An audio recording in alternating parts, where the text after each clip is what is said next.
Hello everyone, welcome back to another video. Today, I'll be showing you TradingView how to export chart data.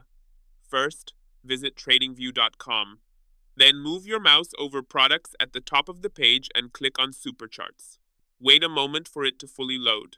After the chart opens, head to the top right corner. You'll see a drop-down menu there, click on it and select Download Chart Data from the list. Now, keep the chart settings unchanged. For the time format, you can choose either Unix timestamp or ISO time, depending on your preference. Once everything looks good, click Download. Keep in mind that the basic plan does not support exporting chart data. To access this feature, you'll need a premium account. The good news is that TradingView offers a 30-day free trial, which you can activate.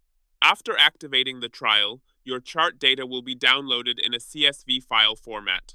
That's it. If you found this video helpful, don't forget to like and subscribe. Thanks for watching.